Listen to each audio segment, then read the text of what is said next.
أعوذ بالله من الشيطان الرجيم. بسم الله الرحمن الرحيم.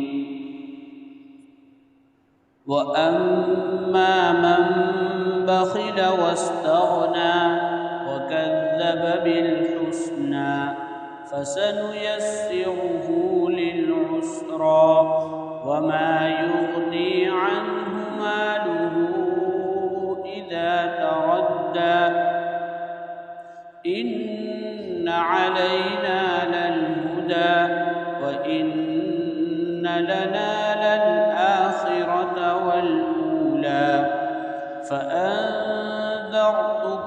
نارا تلظى لا يصلاها إلا الأشقى الذي كذب وتولى وسيجنبها الأتقى الذي يؤتي ماله يتزكى وما لأحد عنده من نعمة تجزى إلا ابتغاء وجه ربه الأعلى وَلَسَوْفَ يَرْضَى۔ شروع کرتا ہوں اللہ کے نام سے جو بڑا مہربان نہایت ہی رحم والا ہے۔ وَأَمَّا مَنْ بَخِيلَ، اور وہ شخص جس نے بخل کیا، کنجوسی کی، وَاسْتَغْنَى، اور بے پرواہ رہا، بے نیازی برتی، وَكَذَّبَ بِالْحُسْنَى، اور اچھی چیز اور اچھے انجام کو جھٹلایا، فَسَنُيَسِّرُهُ لِلْعُسْرَى، تو ہم سختی کی چیز کے لیے اس کے لیے آسانی کر دیں گے۔ وَمَا يُغْنِي عَنْهُ مَالُهُ إِذَا تَرَدَّى، اور جب وہ ہلاک ہونے لگا تو اس کے مال نے اس کو کوئی فائدہ نہیں دیا۔ إِنَّ عَلَيْنَا لَلْهُدَى، بے شک ہمارے ذمے راستہ بتلانا ہے۔ وَإِنَّ لَنَا لَلْآخِرَةَ وَالْأُولَى، اور ہمارے ہی قبضے میں اور ہماری ہی ملکیت میں آخرت بھی ہے اور دنیا بھی ہے۔ فَأَنذَرْتُكُمْ نَارًا تَلَظَّى، سو میں نے تم کو ایک ایسی آگ سے باخبر کر دیا ہے جو بھڑکنے والی ہے۔ لا يصلاها، اس میں داخل نہیں ہوگا، الا مگر الاشقى، وہ بدبخت آدمی، الذی کذب وتولی، جس نے جھٹلایا، دین سے پیٹھ پھیری، وہ اندر جائے گا۔ وسیجنبها الاتقى، اور اس آگ سے، اس جہنم سے بچا لیا گیا وہ بچنے والا، وہ متقی پرہیزگار، الذی یؤتی مالہ، جو اپنے مال کو خرچ کرتا ہے، یتزکا، تاکہ اس کا مال پاکیزہ ہو جاوے، وہ بھی پاکیزہ ہو جاوے۔ وما لأحد عنده من نعمت تجزا، اور اس کے پاس کسی کا کوئی ایسا احسان نہیں ہے کہ اس کو بدلہ چکانا ہو، الا ابتغاء وجہ ربہ الاعلی، مگر وہ اپنے بلند اور بالا اور اونچے اور اعلیٰ رب کی خوشی کے واسطے یہ سب کچھ کرتا ہے۔ وَلَسَوْفَ يَرْضَى، اور وہ عنقریب راضی ہو جائے گا۔ یہ سورہ لیل ہے، مکی صورت ہے، اور گزشتہ بھی اس پر بات ہوئی تھی، اور اخیر میں بات یہ آئی تھی کہ کسی بھی عمل کے قبول ہونے کے لیے ضروری ہے کہ تین باتیں ہوں: عمل صحیح ہو، نیت صحیح ہو، عقیدہ صحیح ہو۔ تو وہاں اچھی بات آئی تھی، مطلب جو اچھے کام کرنے میں۔ اب یہ دوسری جماعت کا تذکرہ ہے کہ وہ شخص جس کو اللہ نے دے رکھا ہے لیکن وہ کنجوسی کرتا ہے۔ کنجوسی کس کو کہتے ہیں؟ بخل کس کو کہتے ہیں؟ علماء نے لکھا ہے کہ جہاں خرچ کرنا ضروری ہے، اس کی ذمہ داری ہے، وہاں خرچ نہ کریں۔ جہاں خرچ کرنا ضروری ہے وہاں خرچ نہ کرے، اس کو کہتے ہیں بخیل، کنجوس۔ اب کہاں کہاں خرچ کرنا ضروری ہے؟ سب سے پہلے تو اپنی ذات ہے کہ بھئی اپنی ذات کا خیال رکھنا، کھانے کے اعتبار سے، پینے کے اعتبار سے، پہننے کے اعتبار سے، صحت اور تندرستی کے اعتبار سے، اس کے لیے آدمی کماوے وغیرہ وغیرہ کرے۔ تو سب سے پہلے اپنی ذات ہے پھر بھی خرچ نہیں کر رہا۔ ایک آدمی کما رہا ہے تو بھئی کر کسر سے چل رہا ہے، کوئی بات نہیں، کم ہے تو کر کسر سے چل رہا ہے، وہ بات پوری الگ ہے۔ اللہ نے دے رکھا ہے لیکن نہ خود کھاتا ہے نہ کھانے دیتا ہے، وہ نہ کھاؤں گا نہ کھانے دوں گا۔ تو سب سے پہلی بات اپنی کہ اپنے اوپر خرچ کرنا۔ اس کے بعد دوسرا درجہ ہے کہ آدمی شادی شدہ ہے تو اب درجہ آتا ہے اس کی بیوی کا، چونکہ اس کی بیوی سارے اپنے گھر بار کو چھوڑ کے اسی کے کام میں لگی ہوئی، اسی کے حق میں رکی ہوئی، تو بیوی کا نفقہ سارے اماموں کے نزدیک ضروری ہے۔ قرآن اب نفقہ کتنا دینا ہے؟ قرآن کریم میں کہا وَعَلَى الْمُوسِعِ قَدَرُهُ وَعَلَى الْمُقْتِرِ قَدَرُهُ کہ ایک آدمی گنجائش والا ہے، اللہ نے اس کو دے رکھا ہے تو اس کے اعتبار سے اس کی بیوی کا اس پر خرچہ لگے گا، اور جس کو کم دیا ہے، تنگ دستی میں چلتا ہے، تھوڑا وہ کماتا ہے تو اس کو اس کے اعتبار سے، جو آدمی 200 کماتے ہیں اس کے ذمہ یہ نہیں کہ گھر میں 500 دے دے۔ بات سمجھ میں آ رہی؟ اب 200 کے اعتبار سے اپنا گھر چلاؤ، جتنی چادر ہے اتنے پیر پھیلا، اور جس کو اللہ نے دے رکھا ہے تو وہاں بھی فضول خرچی نہیں، اس کے اعتبار سے اپنی بیوی کا، بھائی اپنے لیے تو کیا ہے کہ بہت خرچے کرتا ہے، بھائی اس کو کھانے کا ہوا تو لاری پہ جا کے کھا کے آ گیا، پینے کا ہوا تو پی کے، اور گھر میں روزانہ کے آلو پکے اتنے پیسے دے رہا ہے، ڈھنگ سے نہ پک سکے اتنے پیسے دے رہا ہے، اور اس میں بھی کڑکئی کر رہا ہے، حساب مانگتا ہے، اور بیوی بیچاری جیسے ویسے کسی کو پڑوسی کو منع کہ وہاں سے مرچی لے آئی، ادھر سے تیل لے آئی، کسی طرح وہ چلا رہی ہے، تو یہ صحیح نہیں۔ بیوی کا نفقہ، بیوی کا خرچہ اس کے اوپر ہے، کپڑے کے اعتبار سے، دوا دارو کے اعتبار سے، اور اس کی ضرورت کی چیزیں جو ہے، مثلا نہانے کے لیے صابن چاہیے تاکہ تیری ماں کے وہاں سے لے کے آئی ہو، نہیں، اللہ نے دیا ہے تو صابن بھی ہم لا کے دیں گے، تیل کے پیسے بھی ہم دیں گے، اس کے موقع محل کے کپڑوں کے لیے بھی پیسے ہم دیں گے، دوا دارو کے پیسے بھی ہم دیں گے، اور ضروری زینت، مثلا آنکھ میں کاجل لگاوے، سر میں تیل لگاوے، شیمپو لگاوے، یہ چیزیں جو ضروری ہے اس کے پیسے بھی ہمیں دینا، اور اللہ نے ہمیں دے رکھا ہے تو اس طرح ہمیں دینا ہے، اس کا خرچہ ہے یہ۔ اسی طرح اس کے خرچے میں آتا ہے کہ بھئی ہم جوائنٹ فیملی میں رہتے ہیں تو کم سے کم یہ کہ چلو ساتھ میں ہی ہمیں رہنا ہے، لیکن سونے کا کمرہ تو گنجائش اللہ نے دے رکھی تو الگ ہونا ہی چاہیے، تاکہ یکسوئی کے ساتھ میاں بیوی اپنی محبت کی زندگی بھی گزار سکے۔ بات سر میں ساتھ میں رہے، کھاوے پیوے سب، لیکن ایسا اللہ نے دے رکھا، ہاں کر کسر غریبی ہے نہیں ہے بات دوسری، دیا ہے پھر بھی زبردستی کی پریشانیاں، تو یہ اچھی بات نہیں ہے۔ تو بیوی کے خرچے میں یہ ساری باتیں آئیں گی۔ بیوی کے بعد آئے گا اولاد، اولاد آئی تو اس کے خرچے وغیرہ، دوا دارو کھانا پینا یہ وہ وغیرہ، یہاں تک لکھا ہے کہ ہماری بیوی اگر کسی بھی وجہ سے یہ کہے کہ میں اپنے بچے کو دودھ بھی پلاؤں، تب شوہر پر ذمہ داری ہے کہ کسی سے دودھ پلاوے اور پیسے خود دے دے، یہ نہیں کہ ماں کو کہے گا بھی تجھے دودھ پلانا ہی پڑے گا۔ حالانکہ ہمارے وہاں تو اخلاق اچھے، اللہ کے فضل سے ساری مائیں دودھ پلاتی ہیں، لیکن ایک بات کہہ رہا ہوں کہ شریعت نے کتنی باریکی کا خیال رکھا ہے۔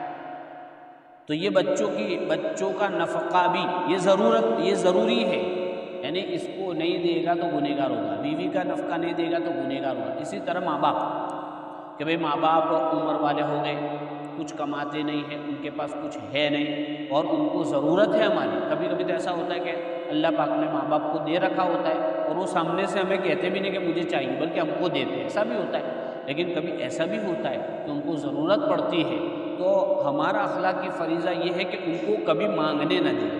ہمارے وہاں ایک تو ہمارے دوست ہیں، تو وہ کہتے ہیں کہ ہم ٹائم ہو جاتا ہے، سمجھ جاتے ہیں ان کے پاس، تو ہم ان کے اکاؤنٹ میں ڈال دیتے ہیں، ان کو جیسے خرچ کرنا ہو کریں، ہاتھ میں دے دیتے، کچھ اکاؤنٹ میں ڈال دیتے ہیں، تاکہ ان کو سوال کے لیے ہاتھ نہ پھیلانا پڑے۔ ہم اولاد ہو کے ہمارے سامنے ماں باپ ہاتھ کیسے پھیلا، یہ نہیں ہو سکتا۔ یہ ہو سکتا ہم بچپن میں تھے، ہم نے کوئی خواہش کی تو ایسا نہیں کہ غریب ماں باپ نے بھی ہماری خواہش پوری کی ہے، تو 2 بچے ہو کر 4 بچے ہو کر ماں باپ کو کیوں نہیں سنبھال سکتے؟ ان کی دواداروں کو کیوں نہیں دیکھ سکتے؟ دیکھ سکتے ضرور، تو ماں باپ کا بھی لگے گا، وہ محتاج ہے، ضرورت مند ہے، کماتے رہیے۔ اس طرح اللہ نے دے رکھا ہے تو اور بھی رشتہ دار، بھائی بہن غریب ہیں، ہمارے کسی کے بھائی کا انتقال ہو گیا، اس کے بچے یتیم ہیں، بہن کا انتقال ہو گیا، بہن کے شوہر کا انتقال ہو گیا، بہن دوسری شادی نہیں کر رہی ہے، اس کے بچے ہیں، اس کے کمانے کا کوئی جگاڑ نہیں ہے، اللہ نے ہمیں دے رکھا ہے، تو یہ ساری چیزیں، تو اگر یہ چیزیں کریں گے تو انشاءاللہ یہاں بھی ہمارے مال میں اضافہ، دیکھو دینے سے دیکھنے میں کم ہوتا ہے، حقیقت میں کم نہیں ہوتا ہے، اللہ کے دین، اس لیے کہا نا حدیث میں آتا ہے کہ آدمی جو نفقہ خرچ کرتا ہے وہ بھی صدقے میں لکھا جاتا ہے، یہاں تک کہ لکھا بیوی کے منہ میں لقمہ رکھنا وہ بھی صدقہ ہے، تو ہم اپنے بچوں کی لیے، بیوی کے لیے، ماں باپ کے اوپر خرچ کرے تو اللہ کا حکم اور اخلاقی فریضہ سمجھ کر کرے، یہ نیکیوں میں لکھا جائے گا، یہ فضول خرچی میں نہیں ہے۔ تو اس لیے بخیل، تو بخیل ایک تو یہ کہ بخیل کس کو کہیں گے؟ جس پر جو واجب خرچے ہے وہ ادا نہ کرے، اس کو بخیل کہیں گے۔ اسی طریقے سے زکوٰۃ ایک ضروری چیز ہے، زکوٰۃ ایک ضروری چیز ہے، جو مالدار ہے، اور مالدار شریعت والا مالدار، سماج والا مالدار نہیں، سماج والا مالدار تو 4 بنگلے ہو، 4 گاڑیاں ہو تب سمجھا جاتا ہے، لیکن شریعت کا مالدار تو کیا 40-50 ہزار میں ہو جاتا ہے، تھوڑا سونا نہیں، 612 گرام چاندی یا 52.5 تولہ، 61 تولہ چاندی کہہ لو، 7.5 تولہ سونے کے قریب، یا تجارت کا مال، یا اتنا زائد چیزیں ہو، یا زمین ہو، اس طرح ہم جانتے ہی ہیں، رمضان میں اس کی پوری تفصیل سنتے ہیں۔ تو جو زکوٰۃ ہے وہ بھی ایک اہم فریضہ ہے، تو اس میں دینا یہ ضروری ہے، نہیں دے گا تو یہ بخل ہے، اور یہ بخل کیسا؟ گناہ والا بخل، یعنی ایسی کنجوسی، اس میں گناہ ہوگا، جیسے بھائی اپنی بیوی کا نفقہ ضروری ہے، اس کو نہیں خرچ کر رہا ہے تو اس پر گناہ ہوگا، ایسے ہی زکوٰۃ نہیں دے گا تو اس پر گناہ ہوگا۔ صدقہ فطر اسی طریقے سے اور بھی خرچے، یہ تو ضروری، ضرورت کے علاوہ للسائلین، کیا ہے قاری صاحب؟ ہاں، یعنی جو مانگتے ہیں ان کا بھی حق، للسائل والمحروم، جو مانگتے ہیں ان کا بھی حق ہے، جو نہیں مانگتے ان کا بھی حق ہے، یعنی ہمارے مال میں اللہ نے بہت، ہماری شریعت میں یہ تو ہے کہ جس کو جتنا کمانا ہو کمانا، لیکن اللہ تعالیٰ نے حقوق واجب کر دے کہ بھائی تجھے تیرے ماں باپ کا خیال رکھنا ہے، بیوی کا خیال رکھنا، بچوں کا خیال رکھنا ہے، تو یہ ساری چیزیں ہیں، نفقات میں بہت سارے اعزہ اقربا، بہن بیوہ ہو گئی، یہ ساری اگر اس کے مطابق چلے تو انشاءاللہ نہ کوئی غریب رہے گا، نہ کوئی بھوکا سوئے گا، اور انشاءاللہ حضور پاک صلی اللہ علیہ وسلم نے صحابہ کی وہ تربیت کی تھی کہ ان کو کھلا کر مزہ آتا تھا، آدمی کھاوے اور مزہ آوے تو الگ چیز ہے، لذت آئی، اس کا پیٹ بھرا، لیکن دوسروں کو کھلا کر ان کو مزہ آتا تھا۔ اور انفاق کی اتنی آیتیں قرآن میں اتری ہے اس کی فضیلت کے بارے میں جس کی کوئی حد نہیں، اس لیے اللہ کے رسول صلی اللہ علیہ وسلم نے صحابہ کا یہ مزاج بنایا تھا۔ تو پہلی بات ہے کہ بخیل، چونکہ امیہ بن خلف کیا کرتا تھا، اللہ نے بہت دے رکھا تھا لیکن وہ بخل کرتا تھا۔ دوسری بات فرمائی واستغنا، کہ جو بے نیازی برتتا ہے، بے نیازی برتتا ہے مطلب یہ، بے نیازی بھی الگ الگ سٹائل کی ہوتی ہے، الگ الگ قسم کی ہوتی ہے، جیسا جیسا میدان وہاں ایسی ایسی بے نیازی، جیسے مثلا ہمارے وہاں یہ دین کا کام چل رہا ہے، ایک آدمی کے پاس وقت ہے، بیٹھ سکتا ہے، لیکن پھر بھی آنکھ آڑے کان کر رہا ہے، ایسا نہیں کرنا چاہیے۔ ہاں کام ہے، تقاضا ہے، آنکھ میں نیند بھری ہوئی ہے، پیٹ میں بھوک بھری ہوئی ہے، کسی کی خبر دیکھنے جانا ضروری ہے، ایسا ہے ویسا۔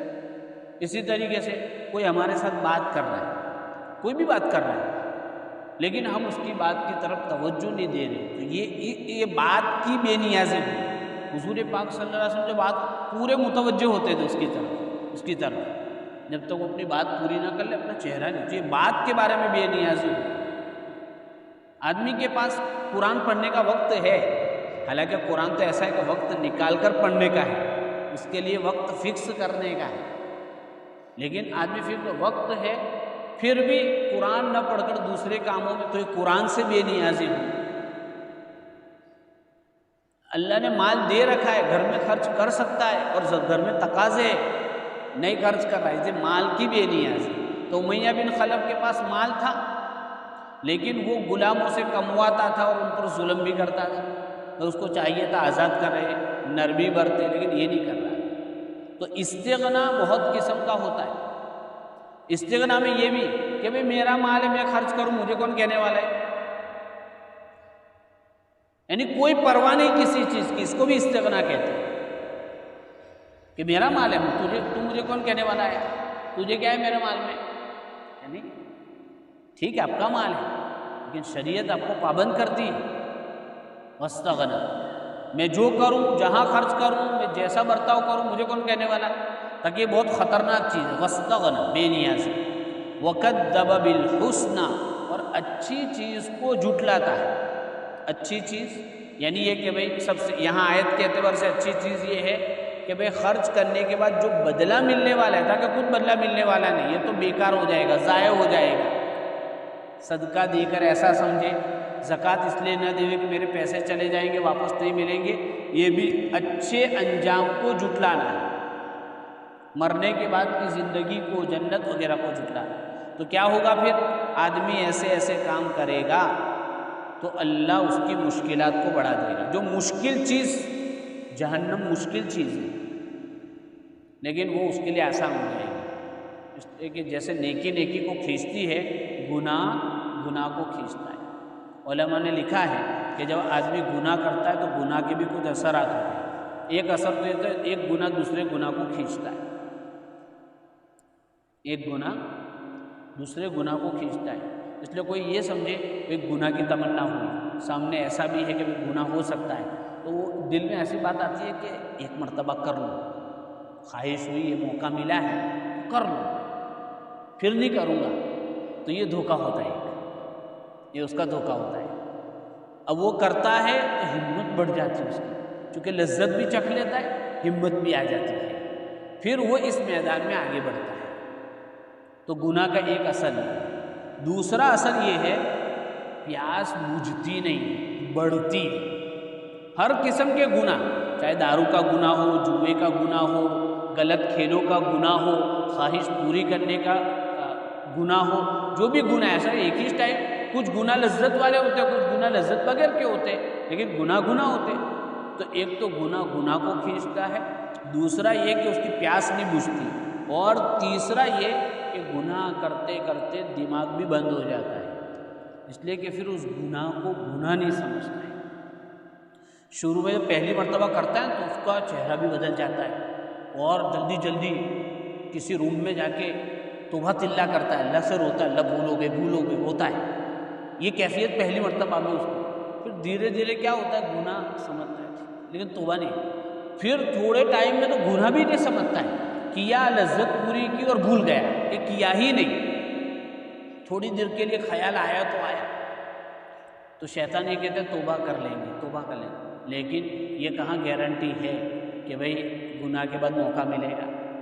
اور کئی گناہ ایسے حدیث میں آیا کہ چور چوری کرتے وقت ایمان سے الگ ہوتا ہے، زانی زنا کرتے وقت ایمان سے الگ ہوتا ہے، شرابی شراب پیتے وقت گناہ سے الگ ہوتا ہے۔ بعض حدیثوں میں آیا اس کا نور ایمانی ہے وہ لٹک جاتا ہے، اس وقت الگ ہو جاتا ہے، چھتری کی طرح الگ ہو جاتا ہے۔ اگر اس حالت میں ہی موت آئی تو ہم یہ سوچیں کہ بھئی گناہ کے بعد توبہ کر لوں گا، چلو، لیکن گناہ کرتے کرتے آ گئی، چلو گناہ ہو گیا، اس کے بعد توفیق ہی نہیں ہوئی، اور توفیق ہوئی اور کسی وجہ سے اللہ نے قبول نہیں کیا،